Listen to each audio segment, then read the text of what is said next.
Oh. Did I tell you about the dentist? What about the dentist? My fiasco with the dentist. How should we get this ball? Get rid of the toilet paper. Yeah. We just had a spillage, which I can cut to because I've got it on footage now, kind of. Yeah. Use Google Maps. So why would you not use a Google phone as well? It just makes sense to have it all in one convenient place. My name is... No, I went to the dentist. No. So I went to the dentist last month. I had a toothache and did some stuff.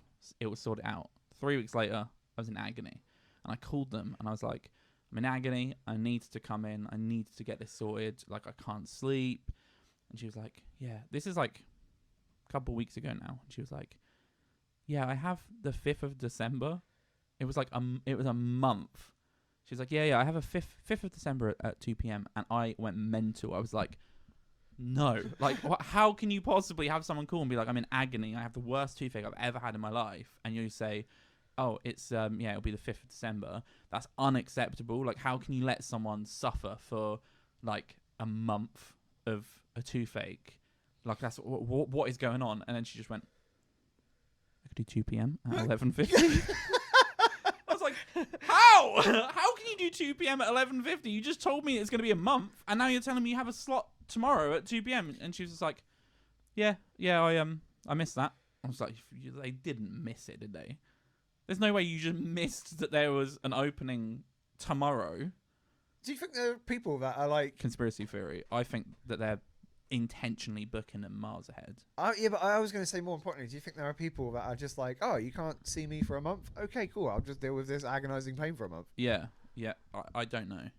I went mental, and then it was so funny that she just waited for a second. I was like, I could do tomorrow. Sometimes you have to be a Karen. Yeah. Being a Karen is good. Fully. Yeah. Fully. I'm having a bit of a... Oh, no, we're fine. Well, we're live. This is episode 2 of Indie and a Show. I guess I'll just...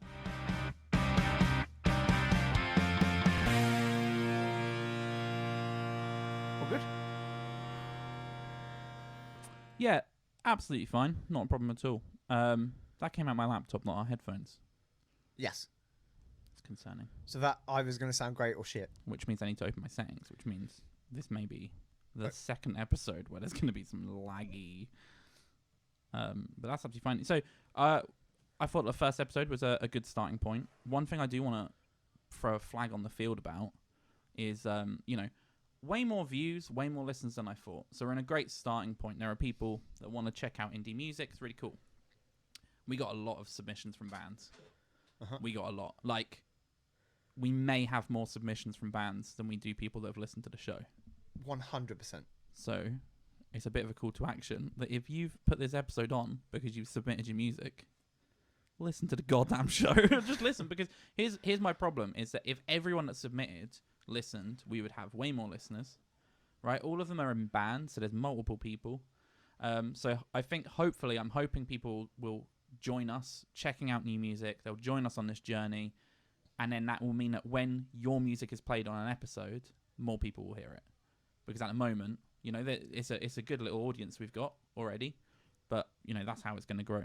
Yeah, for sure. Welcome to Indiana Show, though. Welcome everybody. Episode 2. Welcome. Something bad happened in the world for us this week. As a not Indiana Jones focused podcast.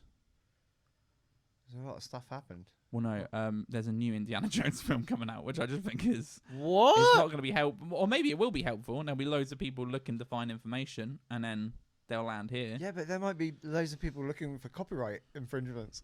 Yes. yeah, that could be a possibility for sure. But yeah, we're not an Indiana Jones focused podcast. We're, I guess, music roughly. We just really like the font as well. What's that?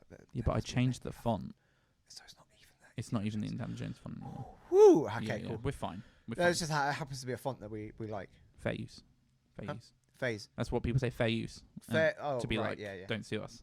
That's like the flag of, what we're doing is technically illegal, but don't sue us. 100%. 100%. I'm into that. Yeah. So I had a few things to talk about. One was Indiana Jones, but I mean, we already said that we're not an Indiana Jones podcast, but they said it was the 5th episode, and I was like, how dare you? Crystal Skull is not an Indiana Jones movie. that doesn't true. count. Indiana Jones is a trilogy. Yeah. And anything else they churn out, cool. But like Jurassic World isn't Jurassic Park. Let's have some yeah. goddamn respect here for the art. Yeah, for sure.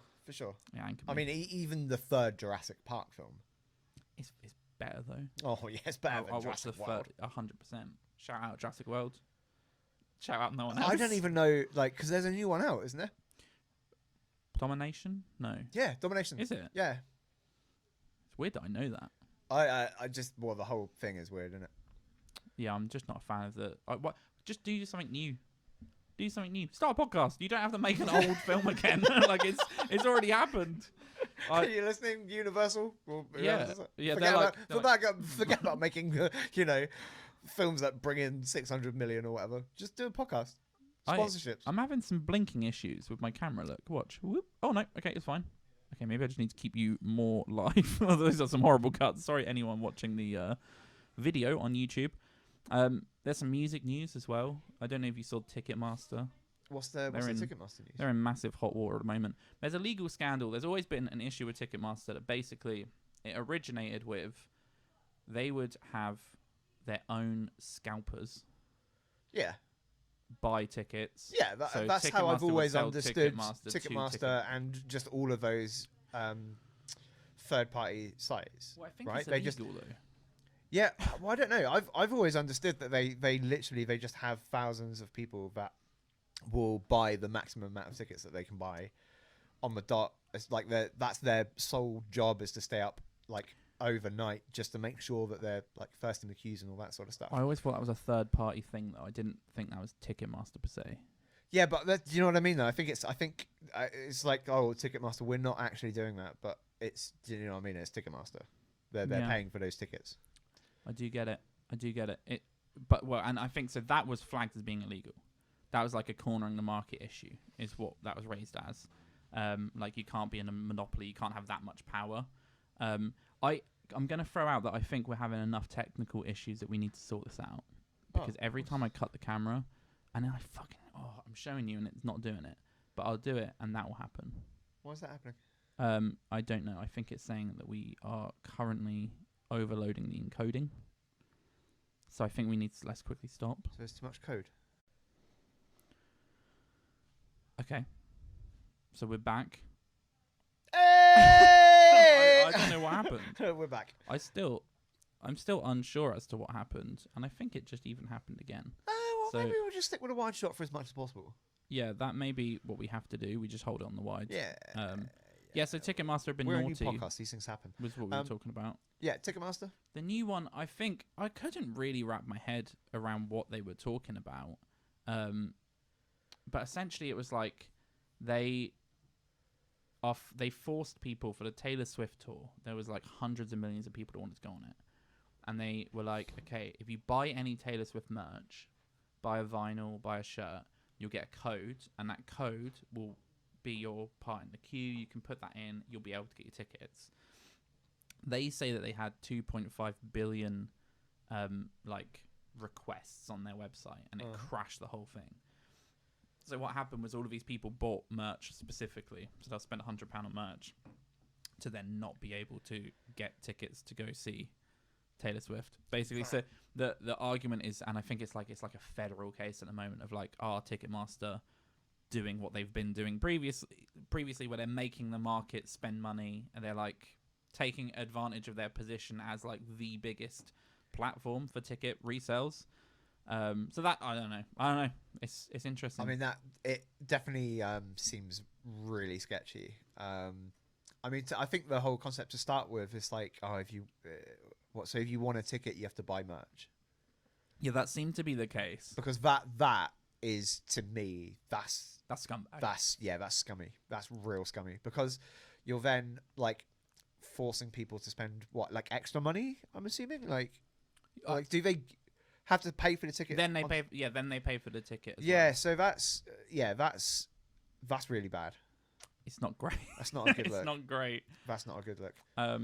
Yeah, I think there's been a problem for ages with this of like big concerts. If you're a fan of a band, you can't just go and spend. They go, we're going to charge £60.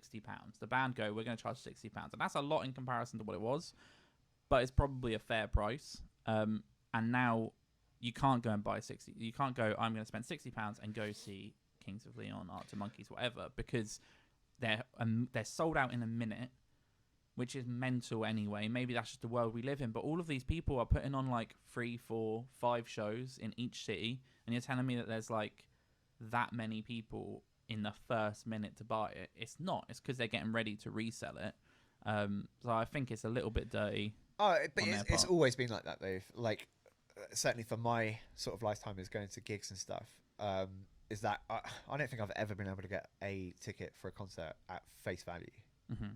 Like from direct from the seller.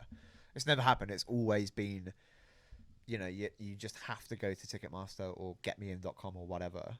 But it seems like the prices now because I haven't paid to go and see a gig for a while, but it seems like the prices are ridiculous now. Yeah, 100%. Like ridiculous. And I think the first time I went to see Kings of Leon, for example, I think I paid £90 for the ticket, and even then, that was like that's ridiculous. Like £90 to go and see a band play. But now I'm hearing stories of people like I'm pretty sure some of the people that got Taylor Swift tickets are paying like £400 or something, like £500-600, something crazy. Yeah, that's insane. Like that's like someone has to step in. Like there has to be legal government restrictions on the sale of tickets. It has to, because it can't keep going on like this. What in like 10 years time is it going to cost like £1,000 to go and see frickin'?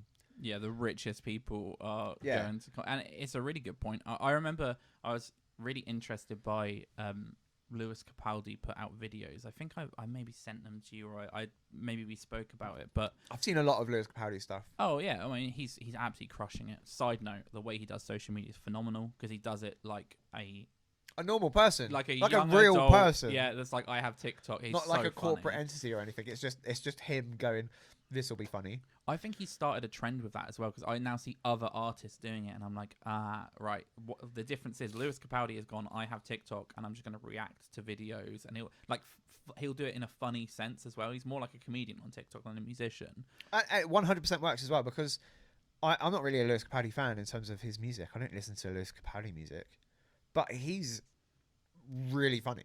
Yeah, 100%. Like if you watch him on like a chat show or something, he's like he's just really genuine, genuine person. It's really refreshing to see, not just musical artists, but anyone in the like spectrum of being a celebrity. Yeah, that's how to do it. You have to be genuine, be yourself, and it works because that's his personality. But then some other people have done it, and I'm like, I feel like there's 5 or 6 PR people behind you being like, do what Lewis Capaldi does. Smile more. yeah. It's weird. But he posted up some maybe Instagram stories or something where he was calling out that his tour in Germany, he wasn't selling anywhere near enough tickets. So obviously he'll play probably 20,000 people, probably more actually. He may even be playing Wembley's. I was going to say, I'm pretty sure he's doing stadiums and stuff. So stadium tours, he was saying that in Germany, he's like, I've sold like 1,200 tickets. Like Hamburg, 1,200.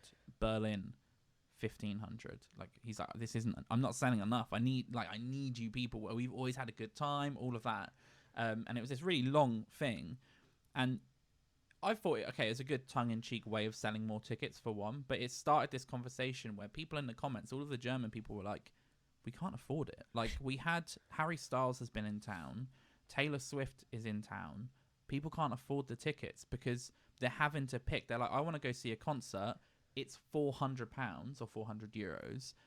I can't go and see multiple people because I'm already spending an insane amount. And it's ridiculous because I mean, you say like £400 or £500 to go and see like one artist, right? I don't know what the price of like festivals are at the moment, or like now. I don't know what people are spending to get a festival ticket. And it's interesting because I feel like that's an exception to the rule. I feel like every time I've gone to the Isle of Wight festival, I've got a ticket directly from an Isle of Wight website. I think I would say that's almost still the case. I still think that. So it's like I don't know how that has managed to happen. I don't know. But my point is that I think when I like both times I've went to the Isle of Wight festival, I think the tickets were like £300 or something, like around £300 for 4 days of entertainment. Countless artists and bands, and some of the biggest bands on the planet I've seen at Isle of Wight festival. And yet we're at a stage now where people are spending £500, £600 to go and see one artist. It's It's ludicrous. really I don't know. Something has to be done. I'm never ever a fan of government like yeah, getting involved In the free in the free market, but at some point there has to be some stipulations as to what the maximum amount of profit that these companies can absolutely scrounge out the pockets of people that are struggling to put food on the table. Yeah. And then I know there's another side of it where people are like, well, if you're struggling to live, then you shouldn't go to watch Taylor Swift. But that's not the point. And that's a really sad. It's a really sad argument against people going to see music. Like, oh well, you know. Yeah, it's the same argument as people are having at the moment, where it's like there's some people that I'm pretty sure wherever you're at the moment, you're going through some sort of energy crisis or cost of living crisis, and there's some people that are like, oh, well, just don't put the heating on. Yeah, sure. Well, like in 2022, you think it's acceptable for people to just sit in a cold house, like freezing to death? And the other thing that I've heard a lot is people saying, they're like, well, because at the moment the talk is that the energy costs so much that the increase on people dying from the cold and from hypothermia is going to go up. The estimate was, a couple months ago, the estimate was like hundreds of thousands of people. And I've seen people reply to that being like, well, I don't put the heating on and I'm fine. Yeah. Like, I've not put the heating on for 3 years and I'm fine. I'm like, okay, Cool. yeah, you're 18. Cool story, bro. You're Yeah, cool 18, story, you're bro. putting a jumper on, you got blankets. Great, good for you. There are people that live in different parts of the world that are colder. There are people that are older and therefore are more like... And there's people that are bolder. They are, and those guys, they don't have hair. So their heads are frosty. They've got frosty heads. So I think it's just such a naive attitude that I've seen before, where people are like, well, I'm fine. Like this, I'm fine. And it's like I've said before, when petrol was going through the roof, that me and my partner and you and we're in a good position where that's a minor inconvenience, right? Because I don't live pay by pay. I'm comfortable enough that didn't cripple me. But there are people that live month by month that go, okay, I have X amount. And unfortunately, those people are like, a lot of them will be like care workers, or there'll be people in really important jobs that live month by month that then go, well, now I can't drive. Now I can't drive. Or if I do drive, I have to limit it, or I can... That's where we're at. So you need perspective to step away from a comfortable situation you're in to understand that there are people worse off. And that's the problem with the energy crisis. That's why there are old people who aren't in retirement homes that will be going, what can I do? Because I can't put the energy on. I can't put the heating on. I don't have the money to do that.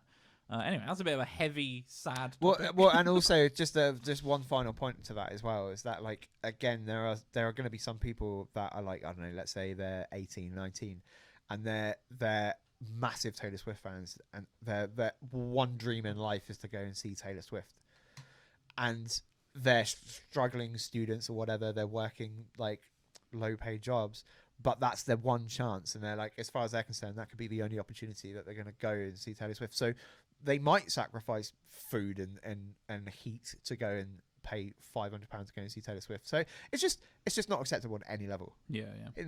There's no argument in my eyes, and especially from an artist point of view. I mean, Taylor Swift is already millionaire. Do you know what I mean? Like beyond millions. Like without looking at it, I'm pretty sure her net like wealth is probably somewhere in the 20 million. We used region. to play. We used to. Oh, Whoa! What? You think Tay-Tay? No. Have I just upset a lot of people? No. I don't think anyone will be upset by that. I think so. For context, we used to play a game. Yeah. Well, everyone plays the game. Okay, it's the net worth game. Celebrity Net Worth. We would come up with 5 people. You'd throw their name out, and everyone would take a guess at where their celebrity net worth was. And for Taylor Swift, you've guessed 20 million. You could not be further off. There's another O on there. Okay. I would guess 300 million.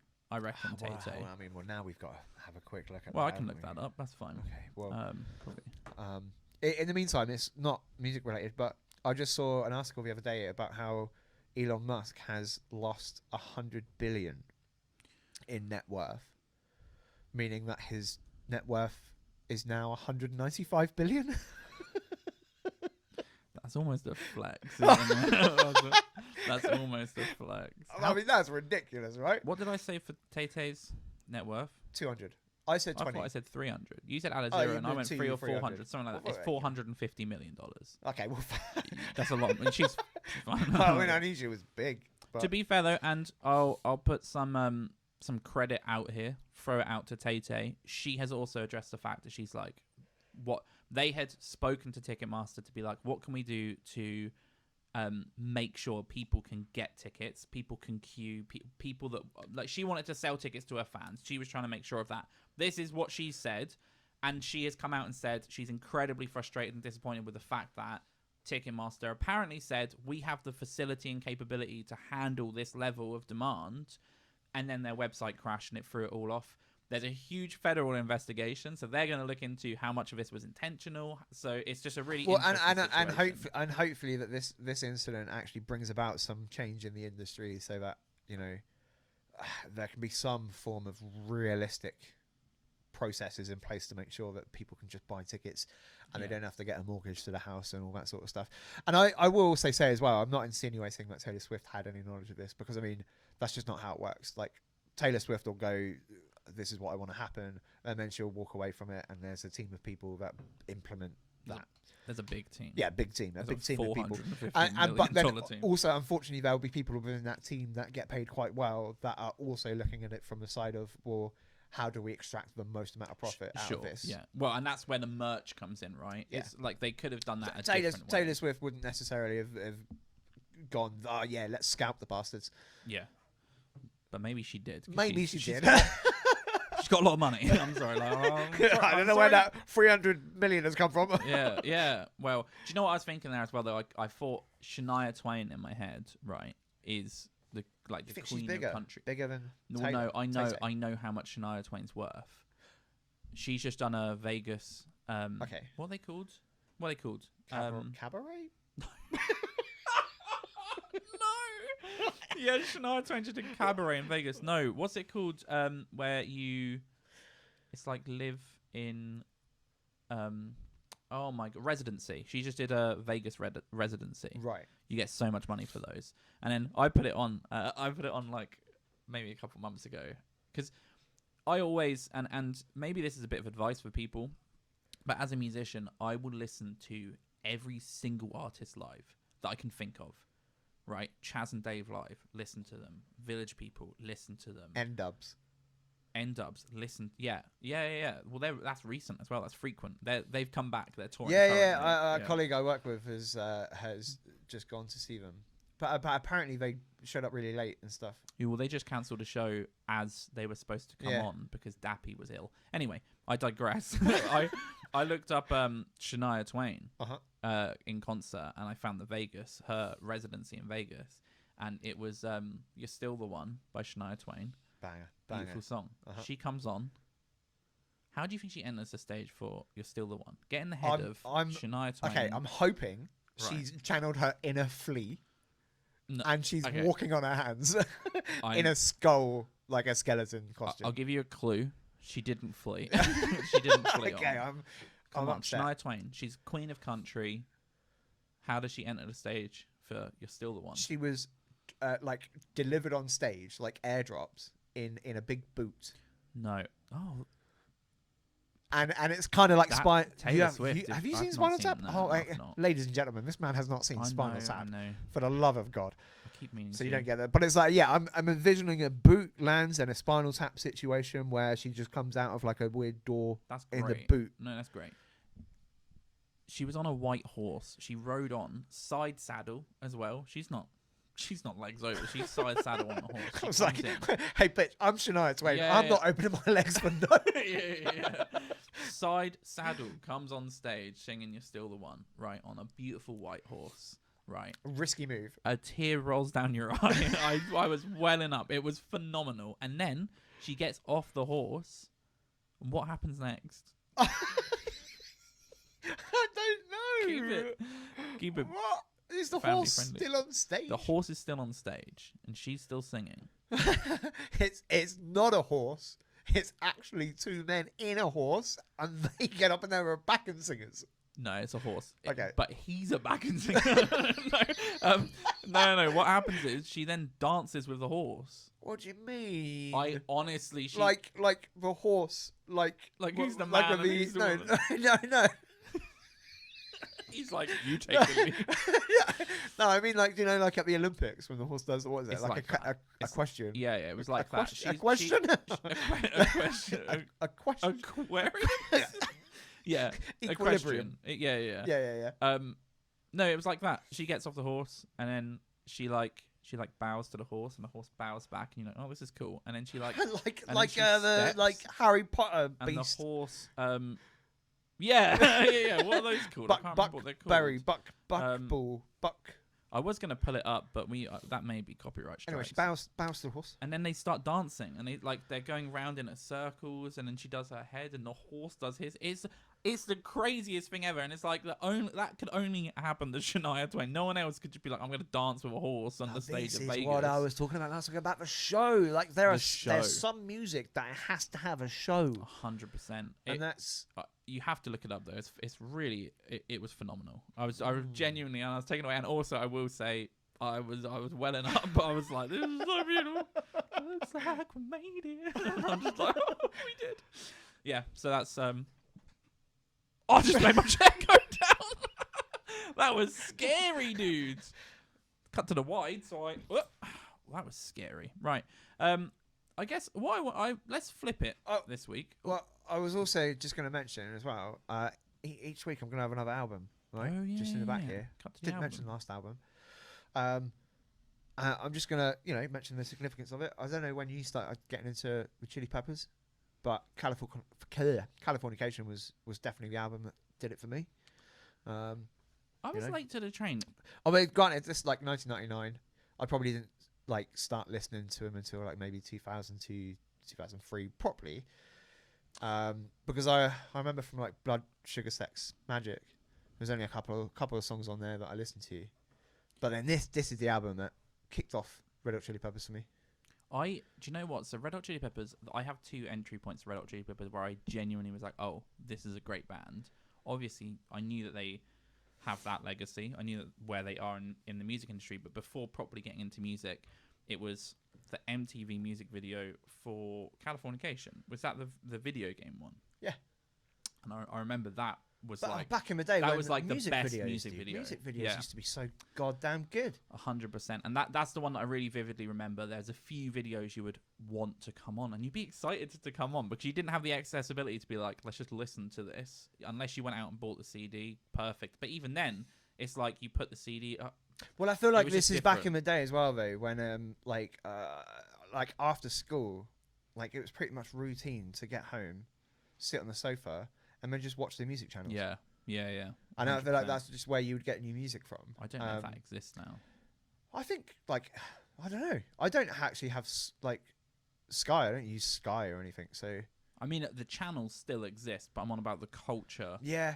Well, kids will just walk around playing music on their phone. It's interesting now as well, because I was actually just talking the other day about, albums and stuff, and how, nobody really gives a crap about albums now. No one, I think it's very rare for kids and teens and young adults now to just put an album on and listen to an album. Mm-hmm. I don't think that culture exists anymore. 100%. It's radio play. And I called it radio play. That's the method of listening to music. It's now gone to playlist, but it's like one song from each band, and I feel this way, so give me that music. Yeah. And now all of the AI and the robots are like, yep, we've worked that out, and we've crunched the numbers, and here's 1998, and it pushes you. I think it's a bit of a shame as well, because I feel like, you don't appreciate. I feel like there's some albums that you put on. It's like you need to just listen to the whole album and just experience the whole album. Yeah, as sure. one piece of art. But I think it's just a way of the times, isn't it? It's like I mean, when we first started listening to music, the only options we had was to go to HMV or Virgin Megastore and buy an album. Yeah. Do you know what I mean? We'd listen to stuff on Kerrang and MTV and all that sort of stuff, and then go, yeah, I like that. Let's go get that. Or like you say, listen to stuff on the radio and go, oh, I want to hear more of that, and then you just buy the album. Whereas now, I feel like because everything's so accessible, if as soon as you're listening to a song that you don't like, Yeah, for sure, skip, for sure. and then you go, oh, I like this song, that goes on a playlist.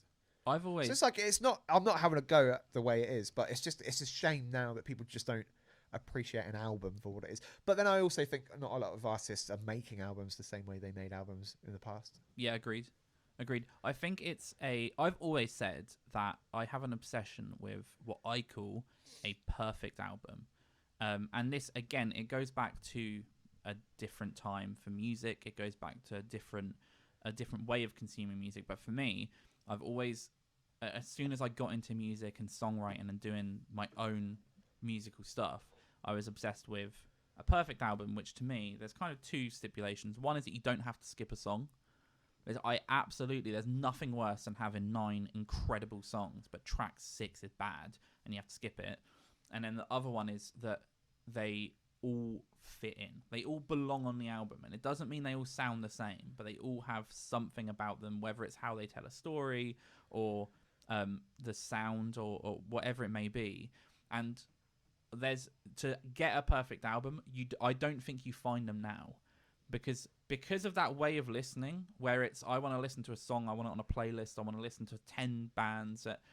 I don't think artists produce the same now. So like the amount of songs that would bleed into each other, and I think for me, to give an example of what I mean by a perfect album, I will throw out, and I would argue, and maybe this is a conversation here. I personally, if someone asked me what the best album ever is. And this is a shout, and people will get mad at this probably. Oh, we're on the internet, like. Oh, that's fair enough.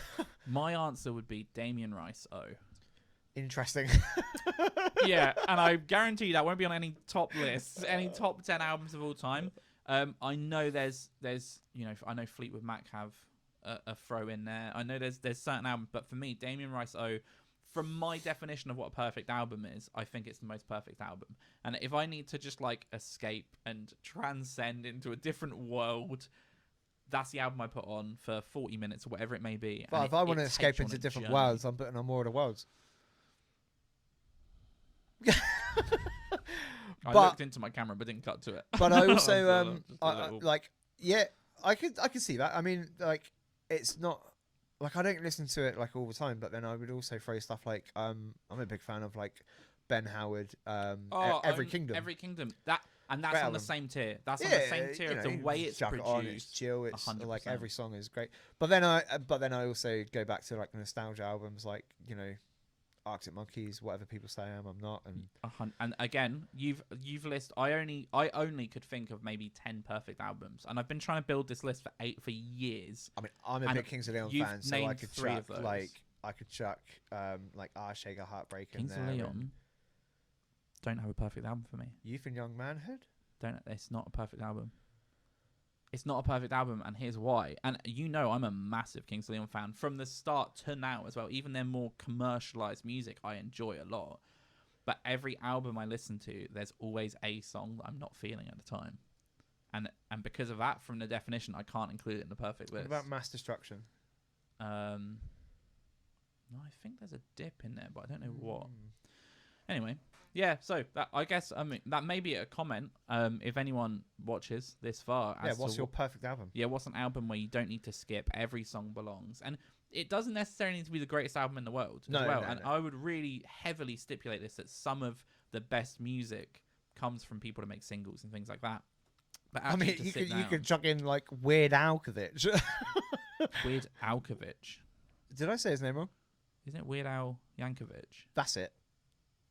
But I haven't good authority that like he likes his last name shortened. Weird Alkovich, yeah. Let us know in the comments below if you're Weird Al. Yeah. But it's the same. It's the same with movies, isn't it? It's like your favorite movie doesn't necessarily have to be a good movie. Yeah. You know what I mean? But what's your favorite albums? Yeah, that'd be really interesting. And also, like, especially if they're ones that I've maybe not listened to, because I absolutely love finding new music, but it's so hard to do now, even though there's so much new music out there. You're about to get a bunch of people saying, definitely Rick Astley. Yeah. Check out this link. You've not heard this before. And it'll be him as well, knowing him. He's very cheeky on Reddit. Shall we listen to some indie bands? Let's do it. We've got some really interesting submissions. As I stated from earlier, the amount of views we get on YouTube and the amount of listens we get is roughly how many bands have submitted. We have a lot. I would absolutely love for the views to go up a little bit for those bands. So please do listen to everything. I think in the end of the day, this is like, you know, it is a little bit of an ego thing because we would like more views, but mainly it's we want to make sure that this platform builds to be a platform where people can share their music. Well, can I be honest with you? Realistically, I want this platform to build to a platform big enough. You get all the money. I don't even need all the money. I need a guitar string sponsor. That is true. I would love This man breaks more guitar strings than hearts. anyone on the planet. Than Hearts. Little heartbreaker, and yeah, that's what my mum says. Yeah. No. He's broken 2 guitar strings. I break so many guitar strings. And do you know what? At our last gig, I actually had a conscious moment in my head where I was like, I'm absolutely belting my guitar. I'm gonna break a string, and I backed off a bit. So maybe it's a me thing. It's definitely a you thing. But that's part either of that, or you're saying the many different strings that you use are all crap, or your guitar is crap. And this is, and I know that that's not the case. This is maybe the problem we have. You're the variable. 100% it's me. It is me. I'm the problem. It's me. Taylor Swift. That's one of her new songs. Yeah, shout out to the Swifties. The Swifties. Isn't that what they call themselves? I don't know. Or is that Rick and Morty fans? No, that's Swifty.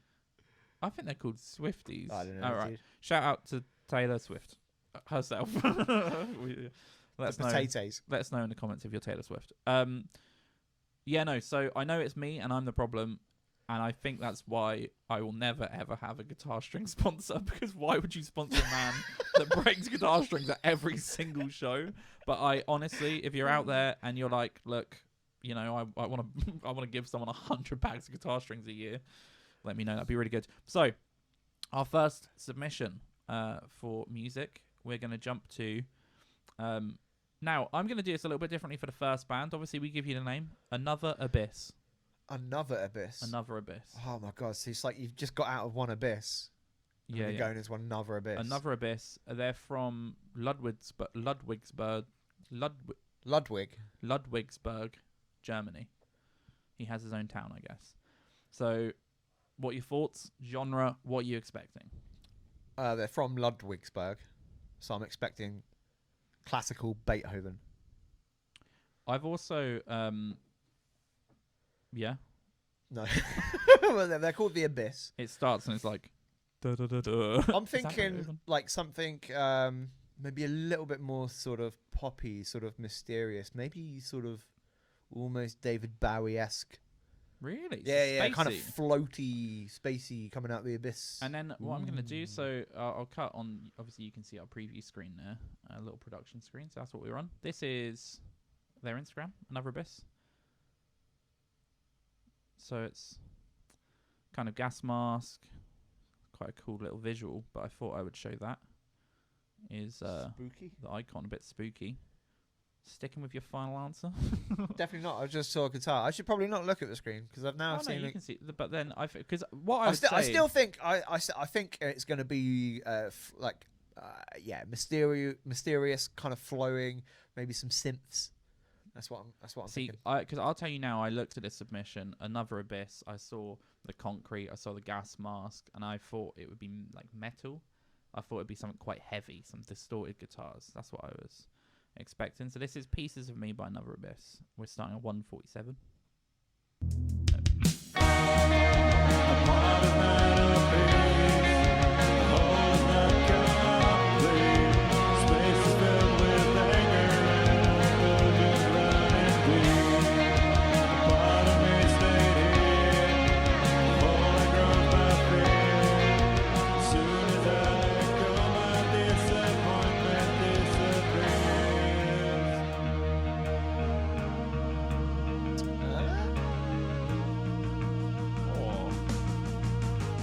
Wasn't far off with the little symptoms. May have been a little bit more than 30 seconds, but that's good. Yeah, good. It was really chill. Good vibe. It's kind of a little bit, so good. Little bit Joy Division. Yeah, yeah, for sure. I'll preface that obviously I get our submissions and I process them and I put them on my laptop and then we listen to them. And I know for a fact you absolutely never hear them. Oh yeah, well yeah. But never. you were spot on with the guess, and that surprises me because, as I said, I looked at this and I kind of thought metal, I thought heavy, and it wasn't at all. It's that he puts it as post-punk, which it wasn't very punky for me. Well, that's why it was post-punk. It's like before punk. Well, no, it'd be like after punk. Yep. Pre and post mixed up again. Yeah, they're confusing words. But no, I thought that sounded absolutely awesome. The vocals were cool. They were different. I like it. Yeah. And that's an example of, like, in modern commercial music, people try and sound the same. He's not. I couldn't hear where he would be trying to reference his vocals to. I thought the mix was Joy great. Division. Yeah, probably. Big fan. But I mean, when I say that, it's not a criticism. It's like, I mean, it's like imitation is the best form of flattery as well, isn't it? Like I would assume that they're influenced a little bit by Joy Division there. And he seems to be so he's a one-man band project, post-punk / wave. Yeah, wave, definitely. Nice. So he's producing his music. It sounded great. So check out Another Abyss. That's another .abyss on Instagram. On Instagram, has he got any other other platforms that people can discover him on? Possibly. That's what he submitted. He has a link tree. So click the link tree. Cool. As always, descriptions will be in the. Descriptions will be in the what? The links will be in the descriptions below. Which will be in the web browser.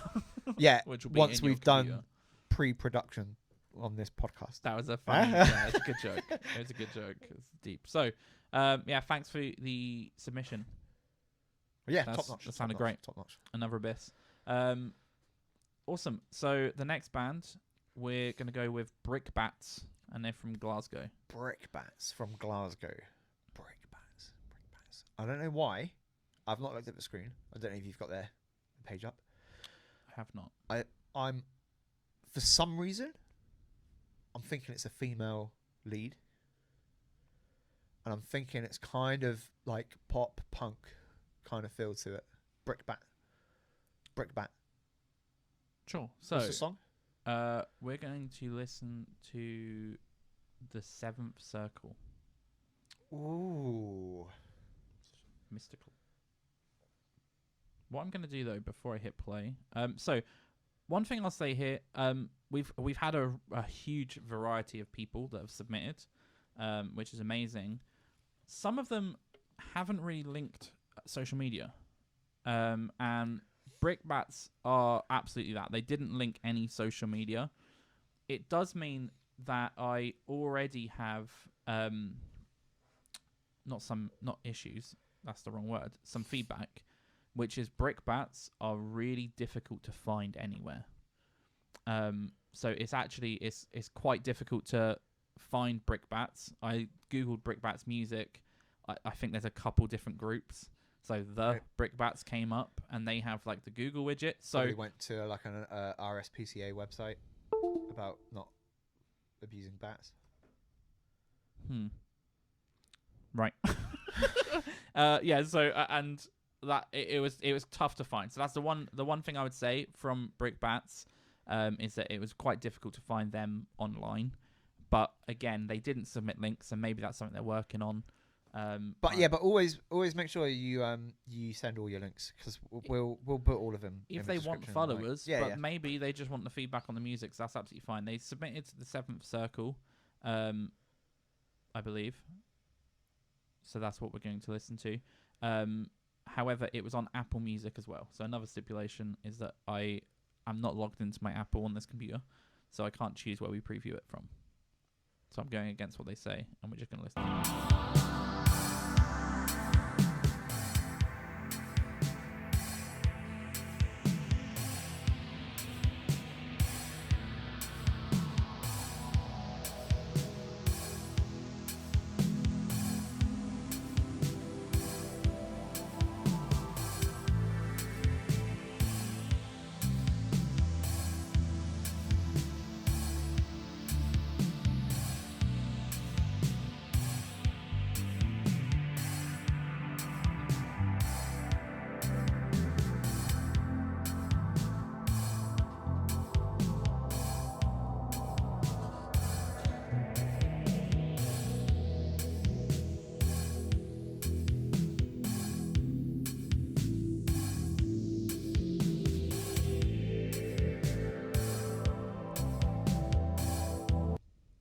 thought the preview on Apple Music was 30 seconds, but I think that went a lot longer. Absolutely fine. So we just listened to a little bit longer of that than I anticipated. Interesting. Do you know what it felt like? I felt like To me, it felt like kind of music that you'd hear like in a soundtrack to like. we're in the exact same place. What were you gonna say? you and I. No, I was going to say the same. I was watching an 80s film. Yeah, or like an 80s like program maybe like. Yeah, it was interesting. I could see Tom Cruise acting to said film. So yeah, I thought it was really good. It's a great sound. We can't, again, I can shout out that it's Brickbats and their music is available on Apple Music. So 100% definitely do check them out because I like the sound, but I don't know too much about who they are. So it's a little bit tricky from that side. But amazing submission. Yeah, I felt like I was watching Top Gun. Yeah, no, Is where it took me. 80s vibe. So that is good. Let's check out another band. So this is going to be some similar critique here. But first I'll give you the name is STEM. STEM. STEM. They're from Sandhurst. Oh, interesting. Just down the road. Interesting. So STEM. what are you vibing? What do you think when you hear STEM?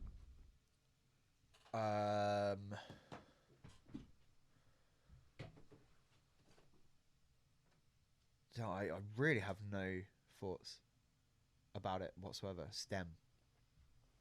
It's quite ambiguous. You don't think? I thought of maybe a metal band. Again, I thought STEM sounded metal, but it may not be. In my head, I went metal. I went heavy. STEM. I could see it written all funky. I was possibly wrong, but here is STEM. They have asked for 120 of the Game of Life. The Game of Life. Great game. Great game. Shout out Game of Life. Did you always go to university or did you go straight to a job? I usually went straight to a job. Yeah, same. It's Just very- like real life. Yeah, absolutely. Right, okay. I'm just going to cut to you quickly because I guess I was logged into Spotify the last time I did this. And now I'm not. I'm having a nightmare, B. This is normally the sort of stuff we do in post-production. Well, do you know what? Sometimes you got to do it live, though. I just made another joke because it would be it's pre-production. pre-production. I see what you did. Yeah. Yeah, you're a smart man. So STEM, I will say, and maybe this is a little bit of a shout out to how to submit music as well. We have 50, 60 submissions from people. Some of them haven't submitted a link to their music. Right, okay. A general rule of thumb, I would say, is if you don't submit a direct link to your music, we probably won't play it, just because of ease. However, with this particular band, I thought it was a really good example because their music is on Spotify. It took me ages to find because if you type in STEM on Spotify, there's about 100,000 bands that come up called STEM or thereabouts, somewhat STEM. So I really struggled to find them. I did eventually find them. I went onto their Facebook. I scrolled down about 20 posts, and then it was like, oh, check out our music on Facebook, which was like, okay, perfect. I found them. But it was really difficult to find the song. That's another thing as well, though. You try and make sure that on all of your social media platforms, you have a pinned message at the top that has a link to your music. So if people do come across you or they're interested, they can go to your Facebook page, and the first thing they see when they're on your page is where they can find your music. Yeah, 100%. And that's the big learn here. I think, their Facebook page is good. They're like posting loads of content. They had a load of interesting stuff on there. However, yeah, it was difficult. I luckily am a computer guy, so I know how to search a page and things like that. I'm going to skip to where they've requested is 120. But yeah, that's the one big shout out I would give is if you're listening, STEM, pin that, put it in your About Us message. You can put things on your, like you could have a banner that says available on Spotify. It can show what the Spotify page looks like. Because as I said, there were loads and loads of pages on. I would say even more than that. Like I think it's sometimes a good idea just every post you make, just put a link on there. Yeah. Even if it's not related to a song, just put a link on there, because if someone does stumble across your post somehow, they're gonna click the link. They'll check it out. They'll be like, "Oh, I wonder what this band sounds like." They might like it. They might not like it. But that's not the point. Is that you want to make sure it as easy as possible for people to 100%. to easily click your link and play your music. 100%. So, but on that note, let's listen to Stem. I know that things will never change.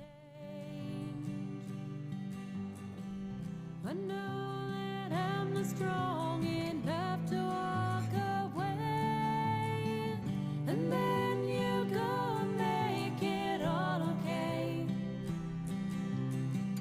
You say the words I'm begging you to say,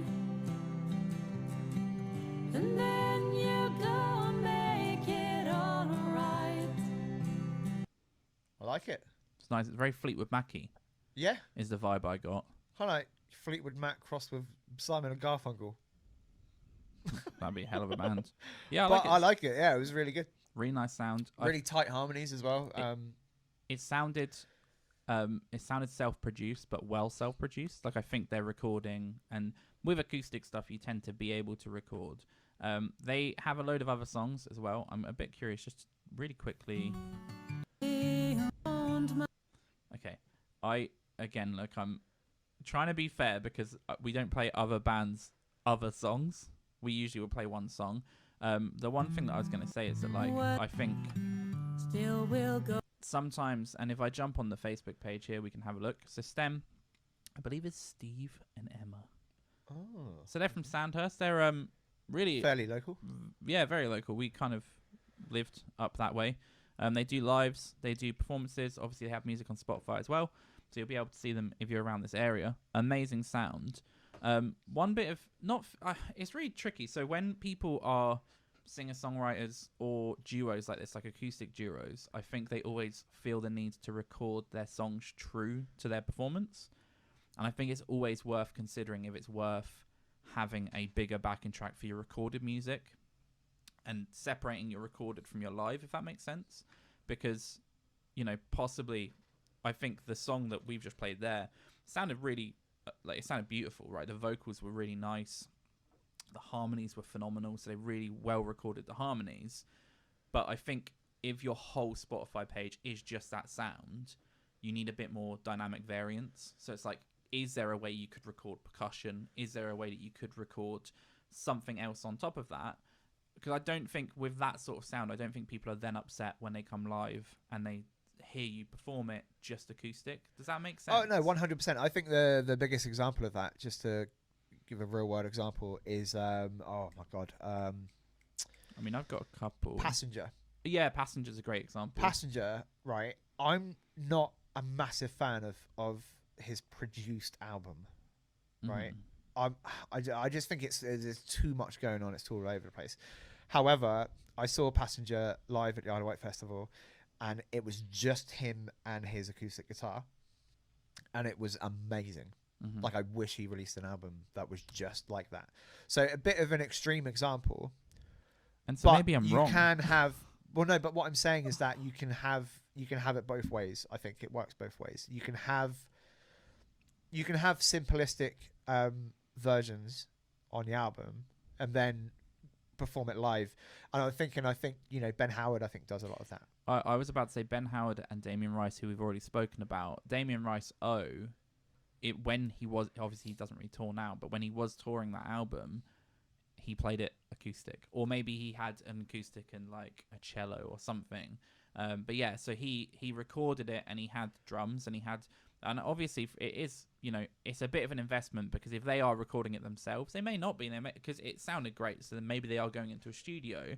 But a lot of the times, like I've done it before, you go into a studio and you say to the producer, like lift it up, do what you need to do, and if they're a good producer, they'll do the right thing, and it won't be like a massive band sound, but it'll just be supplement to the music, and I think that will lift it up. You can also as well, like, you can get session musicians and stuff to come in if like you wanted to add like a violin or something in the background to one of those songs, and it's not too expensive. There are like cheap options. I mean, I've even seen people use Fiverr. I don't know if Fiverr's still going I mean, as a platform. it exists, but yeah. I've even seen people get pretty decent returns from musicians.